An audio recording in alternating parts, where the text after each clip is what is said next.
నమస్కారం. నేటి సమాచారం వార్తలు చదువుతుంది మన్నే సాంబశివరావు. ఈరోజు వార్తల్లోని ముఖ్య అంశం. అందరికీ నమస్కారం.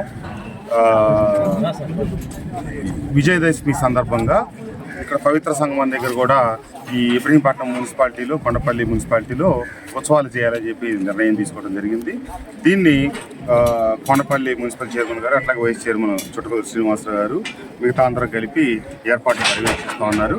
ఈ దేవీ నవరాత్రుల సందర్భంగా రేపు ప్రారంభమవుతున్న అమ్మవారి ఉత్సవాలలో భాగంగా ఇక్కడ కూడా కార్యక్రమాలు కొనసాగిస్తాను. విజయనాథం అనే పేరు పెట్టి కొండపల్లి ఉత్సవాలు అనుకోండి. ఇది విజయవాడ గొల్లపూడిలో విజయవాడ ఉత్సవాలు జరుగుతూ ఉన్నాయి.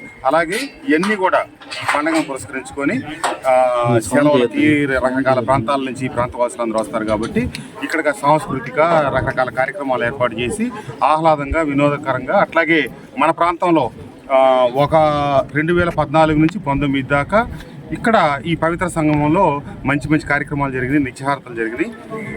గత ప్రభుత్వ హయాంలో నేను ఎన్నిసార్లు ఆ ప్రభుత్వం దృష్టి తీసుకెళ్ళినా అవకాశం లేకుండా పోయింది. మళ్ళీ ప్రభుత్వం వచ్చిన తర్వాత ఇక్కడ నిత్యహారతలు ప్రారంభించాలని చెప్పి చూస్తే ఈ బడ్జెట్ రకరకాల కారణాల వల్ల చేయలేకపోయాం.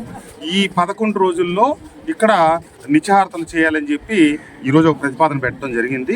అది కార్యరూపం దాల్స్తుందో లేదో చూడాలి. ఒకవేళ దగ్గర కార్యరూపం దాలిస్తే దీనికి మళ్ళీ అది కూడా ఒక అదనపు ఆకర్షణ అవుతుంది.